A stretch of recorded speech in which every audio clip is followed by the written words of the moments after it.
Hi, this is Divine Favor. Today we will have Shalonda Treasure Williams. So get ready for a wonderful show. Divine Favor. Divine Favor. Divine Favor. Divine Favor. Divine Favor. Yeah. Divine Favor in the house. Hi, and welcome to the Life of Divine Favor. I'm your host, Divine Favor, and today I have with me Shalonda Treasure Williams. She is the author of Naww, I'm Not Okay, Excuse Me Why I Unmask. Welcome to the show. Thank you so much. It's good to be here. Oh man, this young lady right here is awesome. And so we're going to talk a little bit about her book, but before we do that, we're going to get to know Shalonda. And so tell me a little bit about your background. Where were you born and raised? I was born and raised right in Savannah, GA. I think the young kids call it the Seaport. Okay. So she is right here in Savannah, Georgia, and she is a native, a Savanian.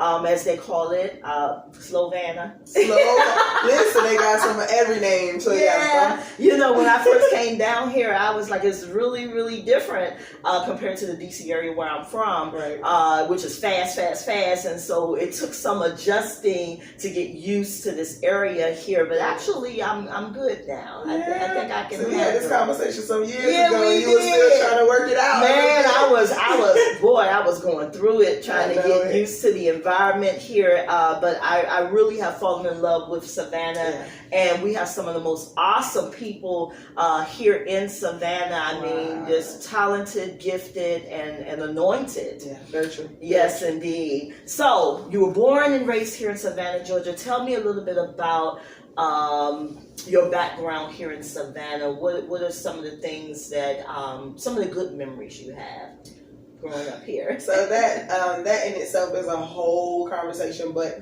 growing up in Savannah, it's not that it was the place in itself. I just didn't have a lot of things that I held dear. Mm-hmm. You know, my family were the good memories, you know what I mean? And I was very loved, very well cared for. And I had free passes to the fairground whenever I wanted to go. Man, wow. My dad was the caretaker at the time. But so those are, you know, some of the good memories, and just really growing up and building with the people who you just love and care for. And yeah, it was slow. And, you know, growing up in your own hometown, you always like, oh my God, there's nothing to do. I'm so bored. But it's been good. It's been good. Growing up was not all awful, but definitely not always the best either. Yeah, well, I mean, that's pretty much for anybody, you know, that came through the era of, you know, the good, bad, and the ugly. You know, every town, every city, every state has their good and their bad. Right. You know, and just having good childhood memories and family is very important. And I know that you're very close to your family, and they love you and you love them. I've had the opportunity to meet a few of them, and everything. I think they're very awesome, especially your mom. Oh man, she is just beautiful, just a beautiful woman. So now I know you have like a baseball team of children. I mean, I have a basketball team, but she got a baseball team or something, football team or something. Tell me a little bit about your children. How many children do you have? Wow. So I have 6 biological children. I was married at one time, and so when we got married, he had 5 already, I had 5, and then we added an extra one. Blend them together. Yeah, so that made 11, and plus, you know, that's just not including, once I have children, I have them. They're never not mine anymore. So even in just relationships, if I've ever called you my child, you still are. So if I got to name it would be like, you know. No, I would never ask you to name all of them because I'll be. So, are there any plans for any future children? I know I feel crazy asking that question because I'm like, oh no, sis, come on now. 4 C-sections, 4 C. You know, I don't mind kids or anything like that. But again, you know, me and my future, my love, my present love, we just both are like.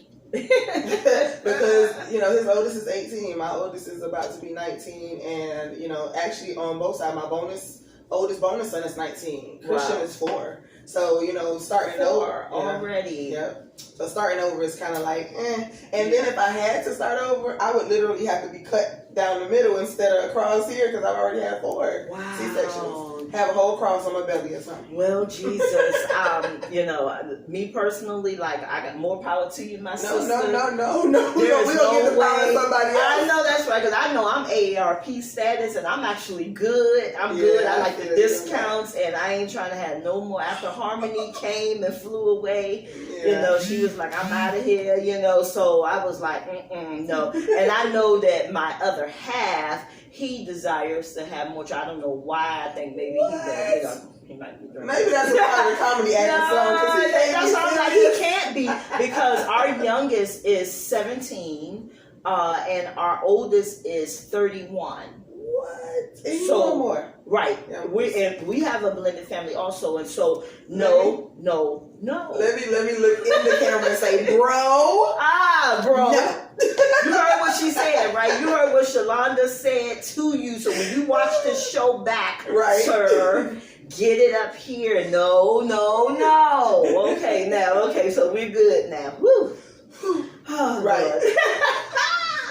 So, as an established author, what did you find in the books that you've written? In fact, how many books was it? I know I have a few. Right. I think to date it's been 9, 10? 10 books? Yeah. That's including the workbooks and journals.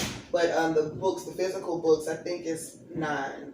I spread them out. I ordered them all, spread them out on my bed, and I was like, whoa. I remember maybe 5. Yeah, it's been a lot. And I have 4. I think in 2019 alone, I published like 3 or 4. Yeah. Because I published Now I'm Not Okay, but right before that, I did a smaller one called Lord Help My Hurt. And then there was the Unmasking Journal, and it's guided. So there's words in it. It helps you to literally go through the motions of your own unmasking. And so a few of them probably just came after the fact. Yeah. You know what? That's what I need. I need your journal, and I'm going to invest in getting that from you. Absolutely. To go with the book. Because the book, when I first started reading it, I just could not break away from it. It was like I was carrying it everywhere that I went, in and out the car. If I had to go to the doctor's office, I had that book with me. Yeah. And it was real. It was real. It was real, and it's almost like I could imagine everything that you were writing. I could see it, and that is a good book when you can actually see it, and you can bring it to mind, and you can actually feel what the person is writing, and it's just wonderful. I mean, you are an awesome author, and I'm so very proud of you. I am so very proud of you. Thank you so much. One of your books I had gotten for my daughters, and my youngest daughter, she actually read the whole book, and I believe it kind of helped her as a young lady. So you have a way with young women, and reaching out to them. I remember witnessing your book signing here in Savannah last year. I came to perform as Divine Favor. Your favorite song, You Can Be Great. She still remembers too. Every time, because I have it on my playlist in the car. I think it is something again about that energy of that song. It was really written and sung from a place of, this is what I really mean for you, not just to be performed, but you know what I mean? And so every time it comes on the radio in the car, she's singing, she in the background doing this. Oh, Mama, I remember her. Yes. So yes, she was there. You know what? I mean, that song I felt came to me, it came to me from above. Right. It took a while to write that song. I didn't just sit down with pen and paper and was able to write it. It came to me in pieces, as a lot of my songs do. I consider my music to come to me prophetically, and it wakes me up in the middle of the night. Yes. Sometimes I can record it or write it down and go back to sleep, and sometimes I can't. It all depends. And then you hit a dry spell where nothing seems like it's coming. But when you can be great came I really was praying that it would be a success, that it would reach a lot of people. Right. And although it may not be at the Hollywood level, it reached a lot of people. It's still time for that, though. People, You really just never know when it's going to. Somebody asked me about the book, and they asked me what was my next, what's the next thing, and I said, I don't really think God is ready for me to move on yet from that, because people are still needing to unmask. People are still needing to relate. You just spoke about how you were carrying it everywhere, and it was real, and so imagine those people who literally lived through those same situations. Yes. And they're reading it and carrying it around. There's so many people who still not have yet to unmask and to breathe. So, we're going to run with it for as long as God says. So you can be great. Got time. Hey, you know what? I mean, hey, I'm you still said playing it. The prophetess said it. So, I mean, and I've known you for, I guess, 9 years. It's been a minute, yeah. It's been 9 years, and I was kind of taken into everything that you were doing. You always included me, and you never forgot me. Little divine favor. She would have me come and perform at some of your events and some of your programs that you did, and I always was grateful for that, and I just want to tell you that on the air. I was always grateful to just be a part of something that I know is powerful, and you always gave a powerful testimony wherever you went. And so so anyway, let me get you get emotional every time. I know, right? I gotta get it together. I'm a G. I don't be getting emotional.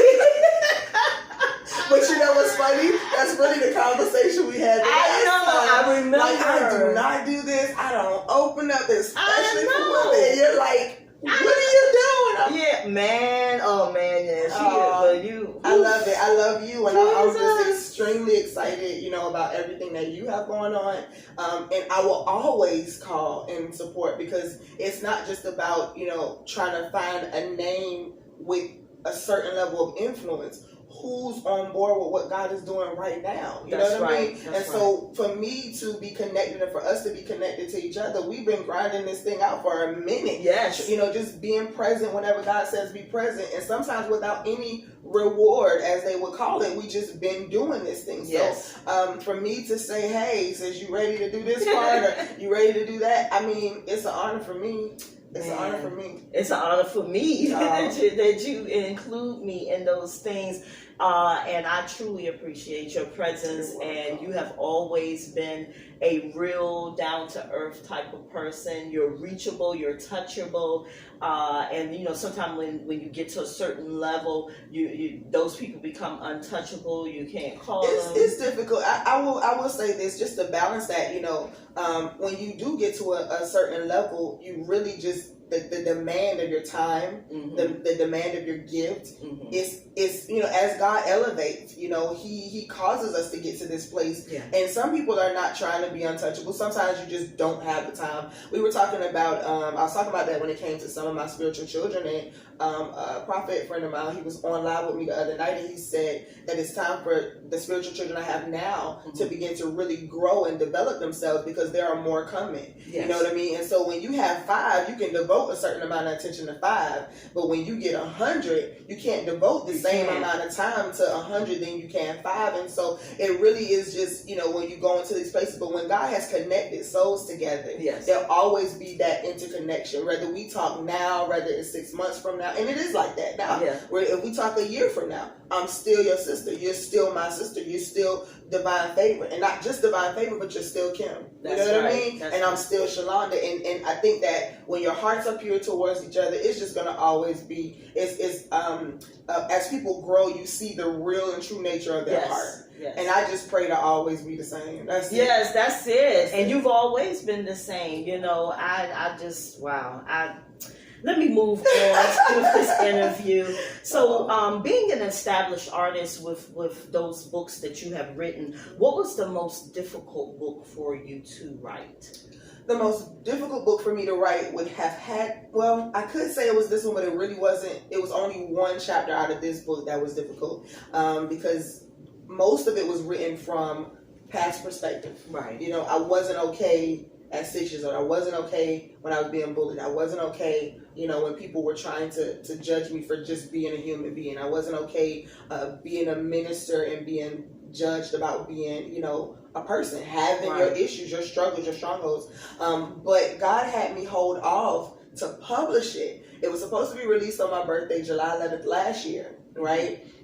Didn't know that 3 days later that my biological father would be dying on that day. Yeah. So I had to wait to put it out. I still did the pre-orders and all that, but I had to write that last chapter because now that means that all of my daddies are gone. It's three, the other two in 2016, and then him now. So I had to write that, and that was a very, very hard chapter to write. But in all, the hardest book to write was From Trash to Treasure.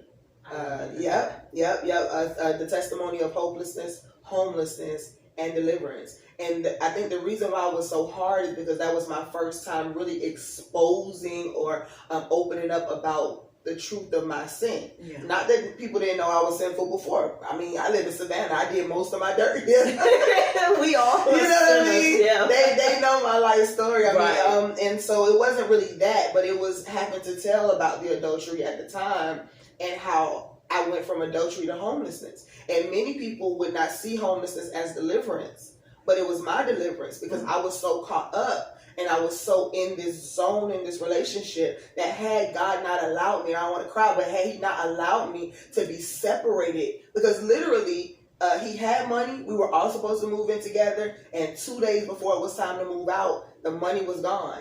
And he had already made plans to be somewhere else and to live with somebody else. And so now I'm at this place of having to say, okay, listen, can I get someplace to go? So calling Salvation Army. I had to go to the Homeless Authority. Calling Salvation Army. At the time I had 4 kids, 1 in my belly.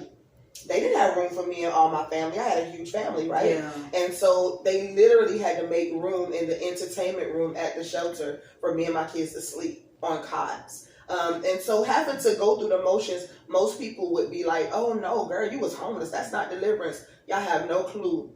When somebody tells you, oh, they can't come in. You know what I mean? It keeps you at bay. You can't come where I am. Had I moved from that place to a house, we would have just still been going back and forth, back and forth, back and forth. And so it was a hard book to write because it was exposing and it was still fresh. It was still raw. I was still homeless when I wrote it. You know what I mean? So it's just like trying to go through the motions of, God, you still got me, but this hurts. Yeah. You know what I mean? And to have to explain to people that sometimes being delivered is so unconventional. Being delivered doesn't always look like, you the Jeffersons and you moving on up. Right. Sometimes that deliverance means you got to go down to the gutter, and in that gutter I'm going to keep you covered and I'm going to keep you safe. Amen. So that was probably the. So as we move on in this wonderful interview, it's almost like a reunion instead of an interview, huh? What was the easiest book for you to write? Or was there ever an easy book? Let me think. So I guess in hindsight, the hardest chapter to write was in this one. But it was the easiest. And I think it's because I already been delivered from so many things. And it's not the things that bother me anymore. Right. So when I write about, what happened at 6 years old, I don't write from a place of having to tell a story. You know what I mean? Right. I'm not trying to get attention. I don't care whether you accept it or not. I wrote it so that other people can see that you're not by yourself and you're not alone. When I wrote about being bullied, I'm not writing because I'm being bullied now. Right. I'm writing because I'm free. Right? Yes. Oh my God. I'm not writing about, dealing with the persecutions and stuff. I mean, it's still stuff like that happens. Right. But God is developing me to a place where those things don't move me like they would have. Right. I still get emotional now. So just imagine how it was back then when it's real fresh and new. And you got either the people that's trying to betray you because they just think they know your story. Right. They want what you got, but they don't really want the what comes with this oil. Right? Exactly. They don't want that crushing. You feel me? But writing from the perspective of I'm free. How easy it's easy now because I'm not just thinking about Shalonda. Shalonda now has in her mind when somebody reads this book, they're gonna say, "Man, I'm not by myself. This is so amazing. I can make it through it. You know, you're not writing from the perspective of woe is me. I would tell everybody, it says, no, I'm not okay. But it's basically saying I wasn't okay at the moment. When I wrote it in journal entries, right? I had the portrait at the beginning of each chapter, and then the chapters begin with dear God or dear whatever God was at that time for me, right? So dear God that everybody talks about, but I don't know if you exist right now, right? Right. And so that's how people think. And so when they read the topic, I mean, they read that line alone, and they're like, yes! You know, mama talking about you, daddy talking about you, cousins talking about you, they singing about you everywhere, but when I needed you the most, I feel like you didn't show up for me. You know what I mean? And not understanding that, yeah, they molested you or they hurt you, but they had a freedom of choice. God didn't leave you nor forsake you, but people get an opportunity to choose. Yes. So when you write from the perspective of freedom, it's always a little bit easier than when you're still in the pit. That makes sense? Exactly. Yeah. That's what's going on with me. As I get ready to release Daughter of Strife, it took me 4 years to write this book the way that I felt that it needed to be written, based on my prayers to God and how I was reaching out while I was writing. I was still in pain. As I complete this and get it ready for release, it's a different aspect on what I've written. So what I've done in each chapter is I say, this is what happened. This is how I felt. This is what I did, whether it was right or wrong. However, now, the woman that I am now, this is what I think. This is what I think. As if in one of my subchapters where I say 40 plus whores. And some people say, whores? Oh, you calling them women whores? But guess what? How I felt at 23, 24, 25 about the women that my former husband was dealing with behind my back and the things that was being done. Yes, at that time I felt like they were whores. However, at the end of the subchapter, I come back around and I say, now, I said they were whores and this is how I felt. Now I want you to see how I feel now about those women. Here's the thing though. If we don't write truth, what are we supposed to write? Right. You know what I mean? If that's what you felt at the time, that's what you felt at the time. But God gave me a new, like I have 3 different companies. And this last one, Kingdom Come Ministry Productions, is going to literally begin to tape short films and things like that, telling the whole truth. So yes, it's going to be Christian based, but just because we Christian don't mean one of those clips not going to have a profanity in it, or it's not going to talk, because this is what people really live through. That's right. So how am I going to censor your story and then sell it as truth? That's right. We can't do both. No. Am I going to give you the real? I mean, we can look at certain movies and plays and read books right now that seem real gutter. Right? That seems like it's like the worst of the worst. But when you read through it and you finally get to that place where you get to read about the victory. Yeah. Is that not what this is all about? Exactly. We overcome by the blood of the Lamb and the word of our testimony. Not the fake word of our testimony, but the absolute real truth. And the truth is that I was hurt. The truth is that I was broken. The real truth is that they messed my life up. So when you read in this book about broke me or woke me, I'm not giving you a false impression of the fact that everything was peaches and cream. No, this particular thing broke me. I realized that at 6 years old, even though I didn't fully understand what was happening, that I was bartering and I was trading myself for something that was superficial. What is that called in this day? Prostitution. You grow up with these mindsets. Now this boy has welcomed me into his world as something that he calls comfort or a lover of a sense, and then the next day you go out and deal with other girls that you like better than me, and you make me go sit in a corner. What does that make you feel like? Rejected. Right? Is this not real truth? So are we going to pretend like we're not living this thing out? How is salvation even attractive if we're not showing that there's something I had to be saved from and rescued from? Well, Jesus, my God, that's what I'm talking about. Yeah. And a lot of people, what I'm getting now is before the book is even released, I'm getting backlash, and I'm gonna tell you why. It's not from strangers. It's not from people who have met me as divine favor. It's family that has a problem with me writing this book. They're nervous. They're upset. They're worried that something's going to come, you know, sweep it under the rug, because I came from a generation, and you probably did too, where what goes on in this house stays in this house. Well, what goes on in this house doesn't need to stay in.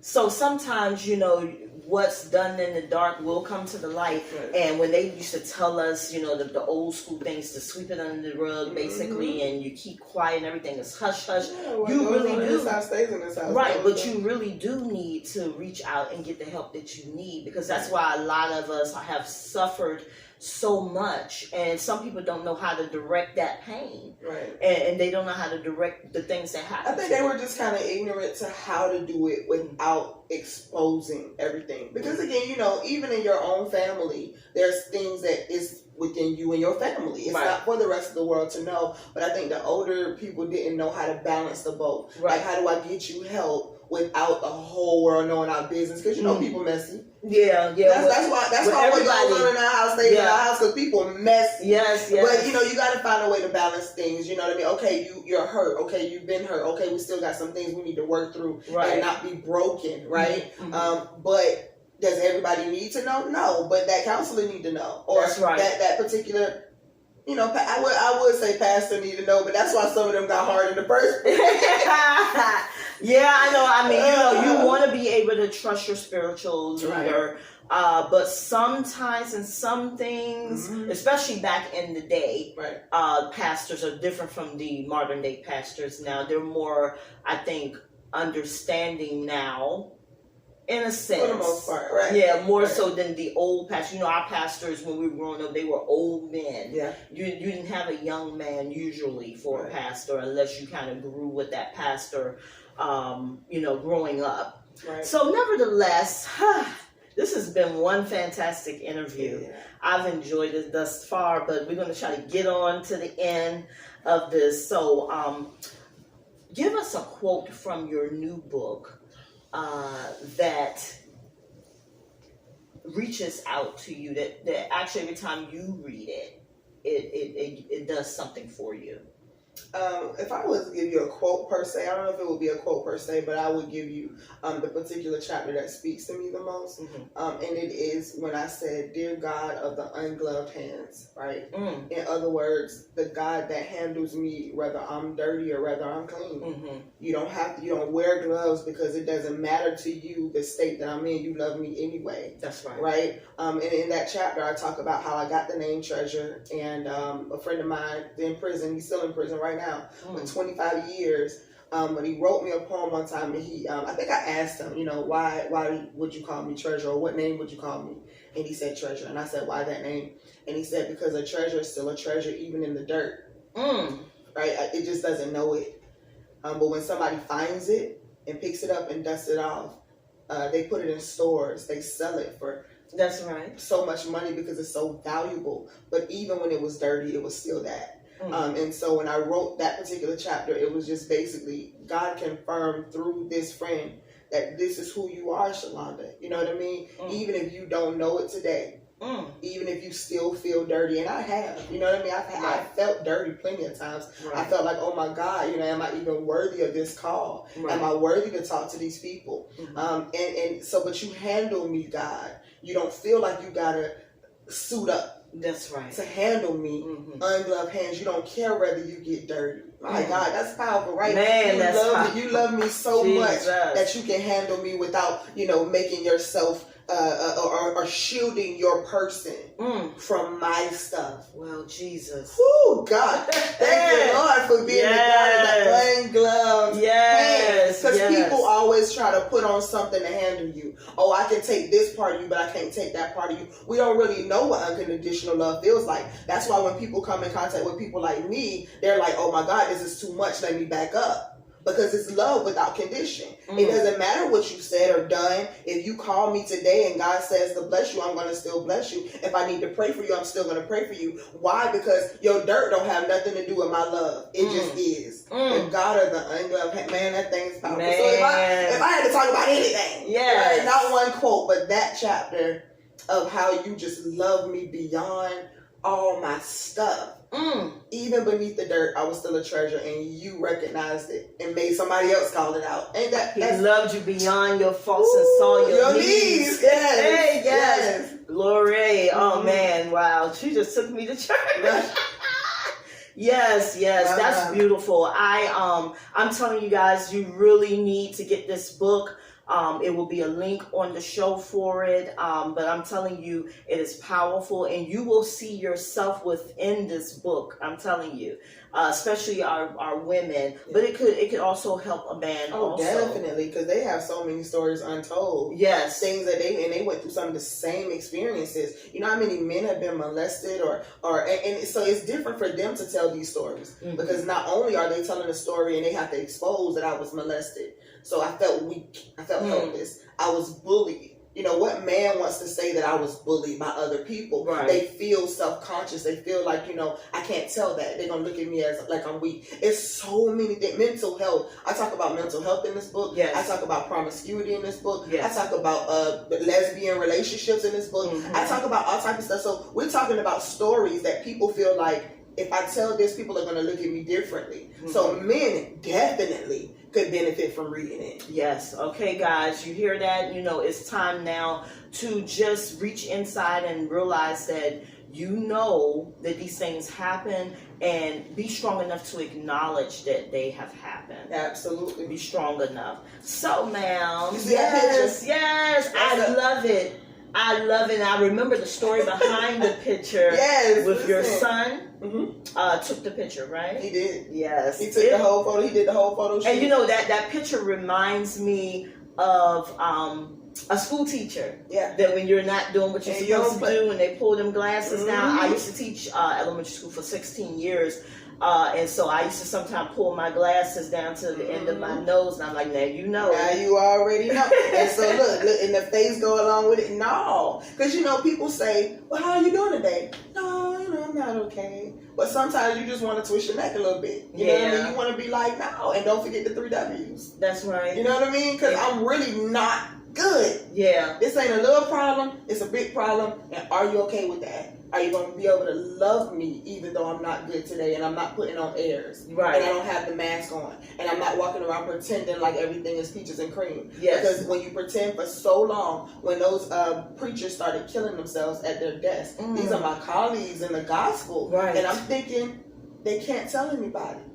Because then people are going to judge them for not being okay. But now that they're gone, people are judging them for not saying they was. Does that make sense? Right, it doesn't make sense. We put too much emphasis on men and women of the cloth as if they are some type of superhero. Right. They are human beings just like we are. Just like we are. They hurt. They have problems. They need prayer. They need deliverance. And that's one of the things that I had to learn, because growing up we looked at ministers and pastors in a different light, but now I see.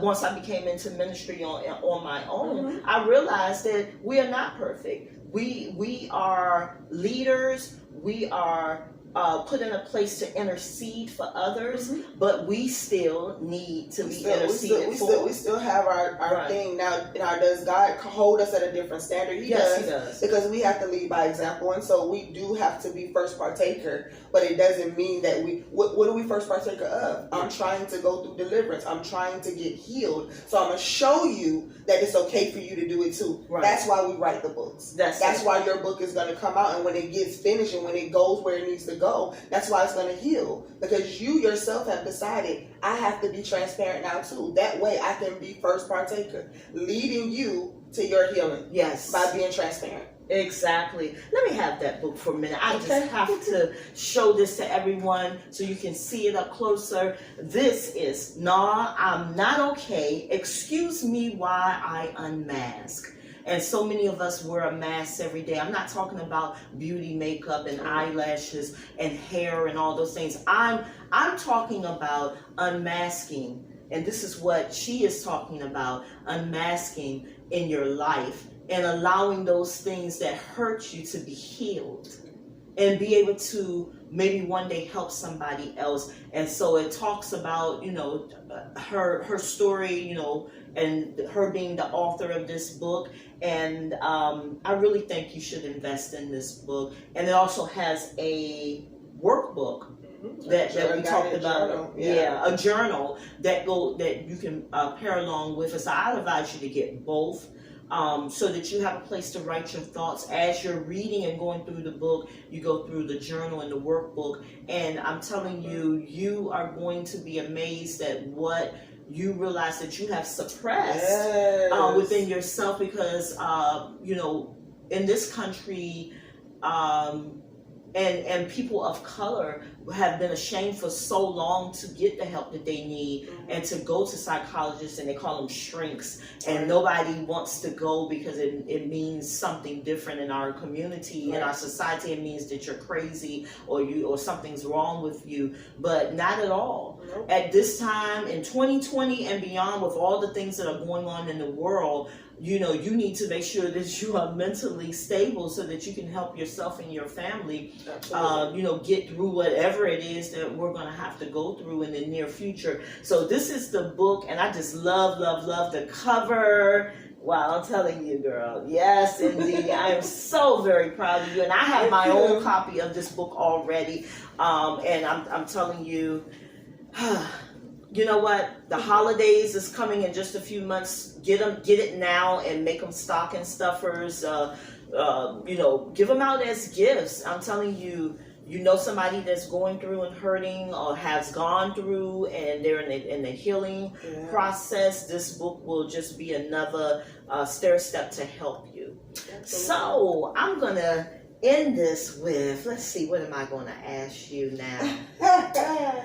Yeah, any near future projects? And I think you kind of already answered that earlier, but do you have anything that's coming up soon into 2021? Well, we're doing virtual tour. With COVID, we got to try to, get some stuff together and put it and do it. But it doesn't stop that we still need healing, even more so now, while people are locked up and can't do much. Yeah. So we're doing virtual tours, and so make sure that you follow, make sure that you stay connected so that you'll know where I'll be, interviews, all these different things. And we are literally, me and my producer are putting together, or about to put together, the production for it. And it's not going to be the typical stage play where you just have, these different scenes, but I'm talking, monologues and literally, like performances. It's gotta be intense, because this is intense. Yeah. Well, and I'm not a gimmick. I don't do gimmicks, but I do want to touch people right where they are, if that makes sense. So we gotta speak to the real of it. So it's gonna be dynamic, and I don't put it out there, so it's definitely gotta come forth now. So now we doing stage plays, man. Okay, madam. Okay, all right. Well, I am looking forward to whatever it is, because I know it's going to be a blessing. Amen. And you have been a blessing not only to Savannah and the Atlanta area and Georgia. I think you've been a blessing all over. There, you have people that are following you, whether you know it or not, that are probably nationally and internationally. Wow. And so, just keep doing what you're doing. And keep being a blessing, keep speaking the truth, keep being transparent, and let God continue to use you in your form of ministry, because it's very unique. It's very unique. Your form of ministry it is just outstanding. You can't deny the presence of God in your life. I can see it, and I'm sure many of us can see it. And that's why I had to break the barriers down when I got connected to this young lady, because I was fighting, tooth and nail. I was fighting. I was like, I refuse. And she, in a sense, believe it or not, I always tell this story about her, and I'll probably tell it till I die. But in a sense, she sort of got in my face, in a sense, like, and I was like, who this chick, and I was like, and I was like, wait a minute, and it was like, I figured, if I get the demeanor, she'll back away, but she was not having it. She was not having it. And I just kind kind of like stood back and I was like, okay, she's different. Okay, well, maybe I'll, let me stand here and see what she has to offer. Because usually I just be like, no, and I just go on by my business real quick, or I disappear on you, poof, be gone, But your presence, it was something that you had in the spirit realm that I felt that I needed. And so I stuck around and I allowed you to speak into my life. And I am glad that I did. I am glad that I did. Oh my goodness. No, I'm not okay. Excuse me while I unmask. God bless you and congratulations Thank you so much. On your book. And your virtual tour and your stage play to be coming up. And, who knows, maybe, Divine Faye will audition for a part and I might get a little part. Maybe DC Danga, the comedian, he said he want to be. It's the light. Divine favor. Divine favor. Divine favor. Divine favor. It's the light. Divine favor.